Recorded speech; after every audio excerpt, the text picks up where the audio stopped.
The UK economy is starting to wobble. The data has just come out that the economy contracted by 0.3%, which if you annualize that over 12 months, you're talking about 3.6%, which is really bad. Exports are collapsing, the firms are slamming the brakes on investments, and it's not even local taxes. Trump's new tariff war is also having an impact on British businesses. So here's what you need to know, and here's why we're going to explain to you all the things that are happening and why you need to start thinking a little bit more about outside and where your opportunities are outside the UK. Hi, this is Jeremy from the Millionaire Migrant. I'm actually from the UK myself. I left in my 20s. I travel around the world, and ever since then, I settled on the UAE, where I started a business which became very successful. And I've also invested in a lot of things outside of my business too.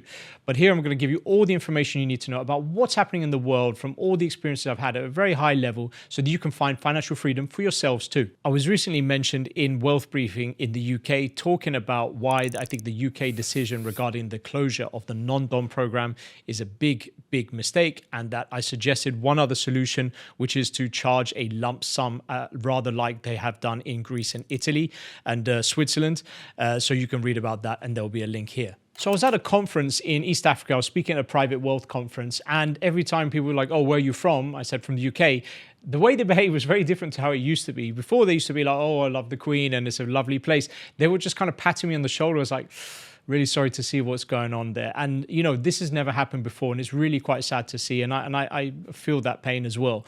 Essentially, what's happening is taxes are coming in. Labour were coming with a lot of taxes. It was the previous government that started the non-dom, which has created a huge exodus. But we've also got instability. We've settled our tariff with the US. We're the first to do so. I think we got a good deal with Trump. It was a very good idea of Keir Starmer, probably the only good idea he had, to give him a letter from the king. That's where you want to play Trump, and it's worked out, I think, okay.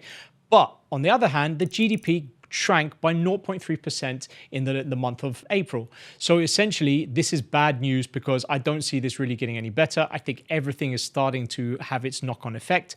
Economists only expected 0.1, so we got to 0.3, and I think a lot of this is coming from deeper structural issues. I'm going to talk about one by one all the different legislation changes that occurred and how it led to where we are today and where we're going to be in the future. The first is the property market. UK is a huge property market, not just for the British people who live there or the residents, but around the world. I have seen the net worth disclosures of probably 1,000 to 2,000 multimillionaires, and they would always, in their top three, have a property in their home country of birth. In the UAE, it's normal. I live in this area, so I'd get exposure to this area.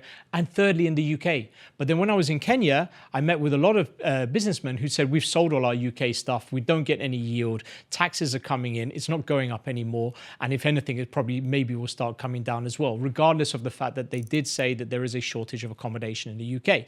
Now, I think everything is nuanced. Just because somebody says it's bad for them doesn't mean it's not good for somebody else.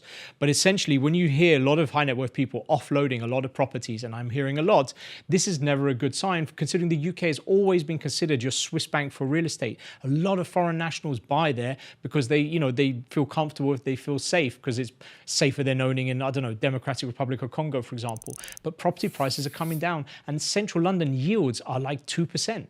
Another reason for the dip, and we should caveat this, is because in property prices, there was a huge influx of investors taking advantage of the stamp duties changes. But now that those changes have taken effect, then essentially, all we did is just see a compressed transaction volume at the beginning. Stamp duty now, all the concessions are gone, and therefore there's less incentive for people to buy. They probably already bought. But we also have the service sector, which has dropped by 0.4%. This is not good because UK is very big on services. We have the increase in employer national insurance contributions, and this is something that I know a lot of business owners has really affected them. What this means is that they're just not scaling up. It means that they're holding on hiring. That means people are not getting jobs, and then this is having a knock-on effect. It means that there's weaker consumer activity and businesses start to slow down. So we're kind of entering this doom loop. The second reason is that Trump's tariff hit the UK, as I mentioned. We didn't get too bad, but ultimately it's something that is going to affect us. It's a small impact, but it wasn't there before, and now it is. So it's the largest monthly fall in UK-US trade since records began in 1997. So that means that manufacturers are hit, and manufacturing is down by 0.6%, specifically in auto and pharma. Auto is something that is not doing well. The Chinese are getting into that industry, so you've got that at a micro micro level, apart from the macro level with the tariffs. So it's not good for auto. And then we have a lot of car manufacturers. So that is affecting us. The third reason is the job market. So what's happening is that the data is showing that the payroll jobs has gone down. So it's actually gone down the most since 2020. So in the last half decade, it's the largest drop that we've had. So over 250,000 jobs have been lost since the autumn budget last year. This is not good at all. That's a decent amount of people who are coming onto the market and guess what, seeking benefits, because they're unable to find another job, at least not full time. So employment. But the worst thing about this is the psychological impact of employment insecurity. So you have people already working who are also concerned and therefore pulling back on their spending, which is affecting the economy. Then you have the political and economic fallout. You've got everything with Chancellor Reeves blaming everything on global uncertainty rather than maybe some of the legislation that she passed. Actually, I saw something the other day talking about how the top 10 people in the UK government, most of them have never actually worked in the private sector. And those that did work in the private sector were largely a lawyer, but none of them ever had a business. So none of them really understand the pain that a lot of business owners are facing in the UK, which is really quite acute, because when you see all of this information that's going on, apart from getting taxed to death on everything, but when you see that demand is slowing down, that is affecting you. Hesitation affects you more than demand going down, because demand going down, you know that it's going down, but hesitation means you don't know what you're going to do.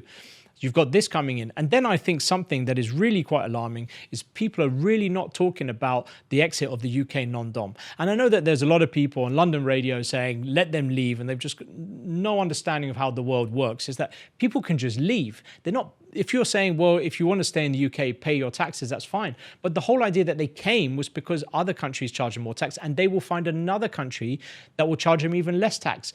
And you may say good and good riddance. However, what you need to understand is that that will directly affect the economy, because when you have people like that, they're essentially wealth creators. They employ a lot of people. They hire a lot of people. Even if they didn't have a business, they would have their household staff, for example. They would be spending a lot of money in restaurants, hotels, bars, services, consultancy, advisory. That all goes through. You know, even if they had a family office that hires about 20 people, high net worth people, who they themselves also hire more people, like, you know, car mechanics, or people who, you know, clean their houses, or all types of people. By the way, they put them in schools. Schools now are closing. Private schools are closing, not just because that there are less people in the UK doing it, is sending their kids to the school and leaving. That creates vacancies in the school, but also because they cancel the charitable status on private schools. So it's an extra 20%. And you know what? Overseas people are that doesn't affect them. They'll pay the extra 20% and they'll put their kids in it. It's affecting the ordinary, average UK national or UK resident who now can't afford, what with everything going on, the extra 20% on their kids' school fees. So if you've got 2 kids, that's a huge amount of money that they're paying on top of all the taxes that they're getting charged. And so essentially, they're the ones that are going to be most affected. And the high net worth people, ultra high net worth that live around the world, they'll keep sending their kids. We're hurting ourselves. I say that as an Englishman. Talking about the UK non-dom, I even know, and I won't mention the place, but probably the largest bank in one of the small principalities in Europe, its top 50 British clients all left the UK last year. That's just one bank in one principality in Europe, the top 50 people. A lot of people are leaving, and it's British people and non-British people as well. And essentially, this is bad because these are people that spend money in the society. If people are getting laid off, they're not spending money. If people are unemployed, they're not spending money. Therefore, you've got the middle classes. They're getting really squeezed. And therefore, it's the people at the top. But those people are leaving. And they're coming to the UAE, they're coming to the US, they're moving to Spain. You know, Italy, you pay 200,000 euros and you can keep all your income that is generated outside of Italy out. If you go to Spain, you're paying 25% as a non-resident, as a resident. Go to Spain, you're paying 25% on your taxes on all the global income. That's much better than is UK right now, which is at 40%. Then you've got the safety issue in the UK. That's another reason why they might be moving to places that are safer. I mean, you don't have to go to the UAE, which is incredibly safe, but there are other countries that are safer. So essentially, rising taxes, falling exports equals greater economic risk. This could be a blip. Some of the economists are not aligned in terms of whether they see that this is a short-term matter or this is something that is just a blip.